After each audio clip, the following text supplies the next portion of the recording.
Alright guys, turns out I've been setting up my suspension completely wrong. It's not all my fault though, because I was setting up to manufacturer's specs. So it was okay for the longest time, but as I progressed on the track, I actually started getting the tire contacting with the wheelhouse.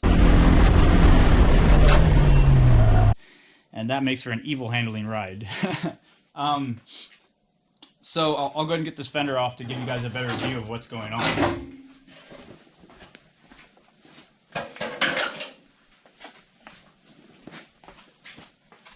But I'm actually getting my tire. It's actually touching here and here in a couple places. And turns out I need to set the bump stop or bump travel correctly. I didn't know what I was doing until I started listening to some podcasts and actually took a HPA course, High Performance Academy, if you guys ever heard of them. The suspension course, it's killer. Can't recommend it enough. So now I'm going to go ahead and set up bump travel correctly. Let me get this wheel off here. Get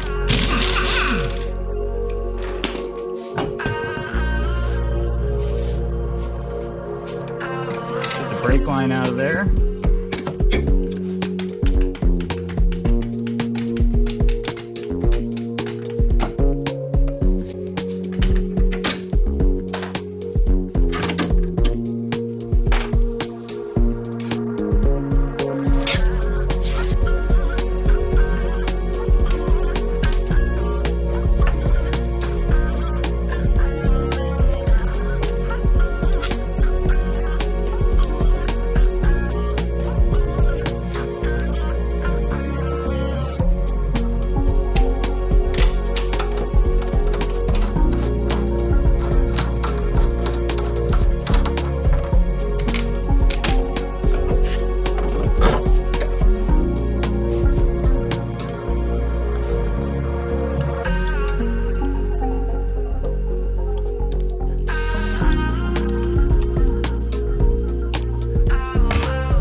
Dust boot, and this is the original Fortune Auto bump stop. Obviously this one's just there to help prevent damage to the suspension when it's being bottomed out. Now I've elected to upgrade to a Professional Awesome bump stop. This one's a very soft polymer, almost like a foam rubber. It gives a lot of compliance when reaching its travel. So I think these ones are, motorsports, and they're actually meant to be driven on a bit.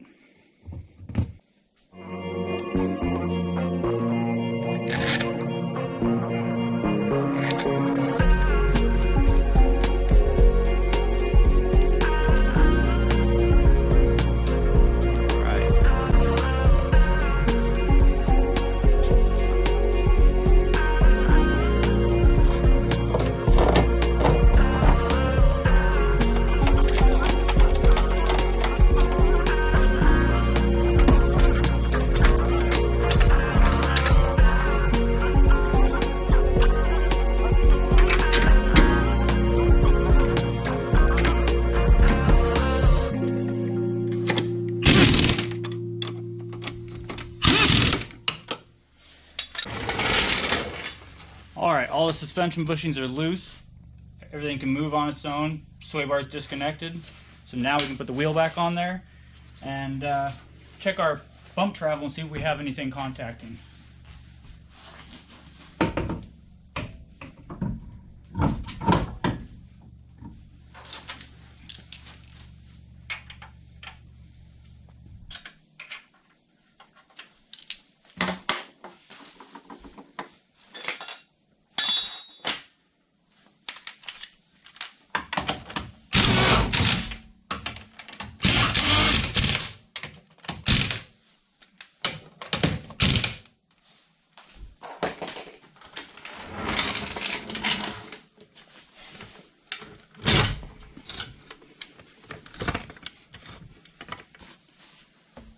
right, start jacking her up and see how much travel we get here.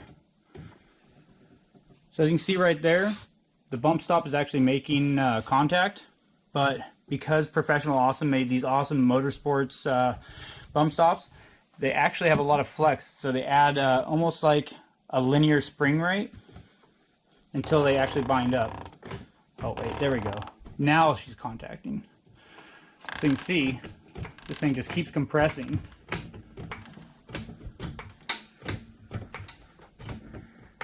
Alright, now I'm starting to lift the car a little bit, so it's fully compressed, and if you look at our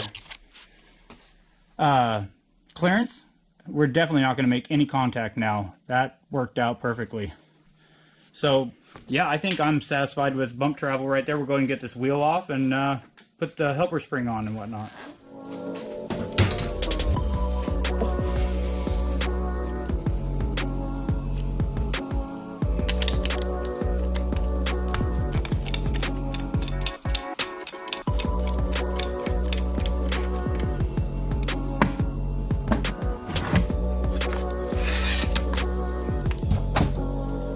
Get that bump stop off. So, helper spring.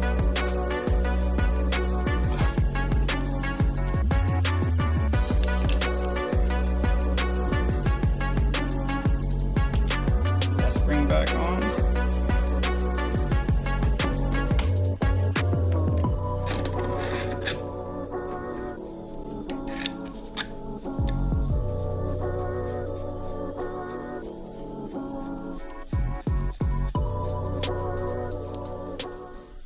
So I couldn't find the torque specs on this top hat nut, but I was watching a video on that Fortune Auto made, and I could have swore they said a couple ugga-duggas. I could be wrong, but... Okay, so I'm just going to go ahead and tension the spring up a bit.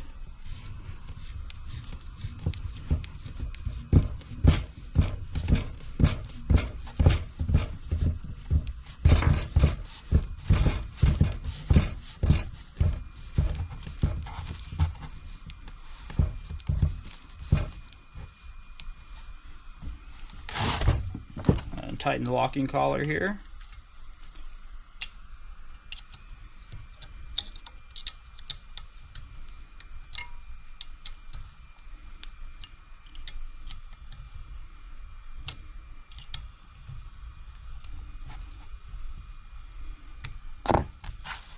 And I don't know if I explained it, but yeah, the reason why we need this helper spring in here is now that we have bump stop adjusted using the lower perch, this spring, or we're gonna have way more rebound travel now.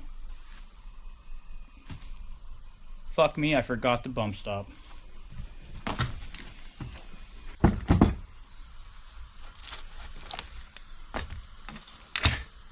Alright, don't forget the bump stop.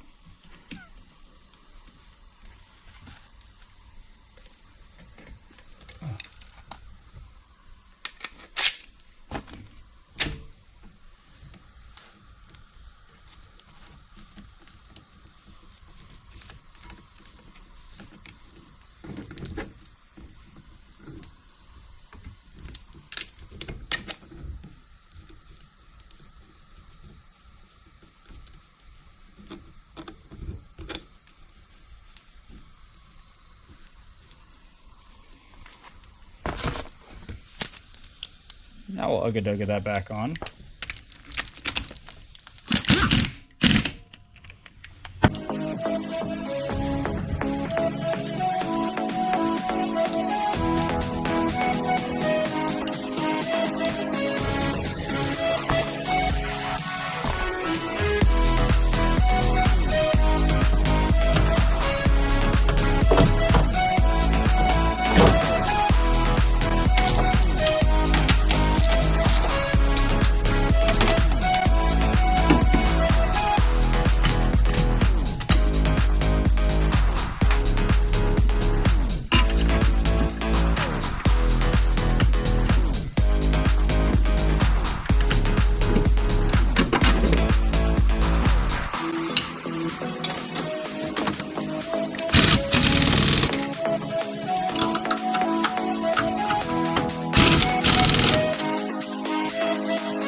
car, get this tire back on here, and actually check the ride height before buttoning everything else up.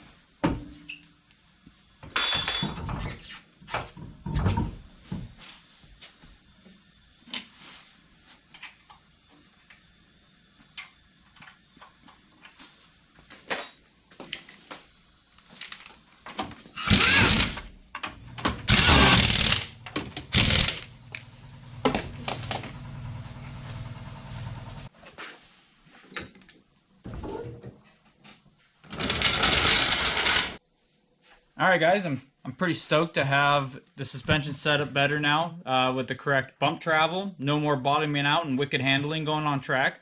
Ride height is looking good. Also very stoked to have the proper rebound and compression travel set up on the suspension. Hopefully it'll give me some better mechanical grip. And I'm also very stoked to give those professional awesome bump stops a shot and see how well they work, and hopefully, you know, it'll give me a little more stability on track, maybe some better driver confidence, and hopefully shave a few tenths off. So awesome guys, thanks for watching. Let me know what you think of all this stuff in the comments, and have a good one.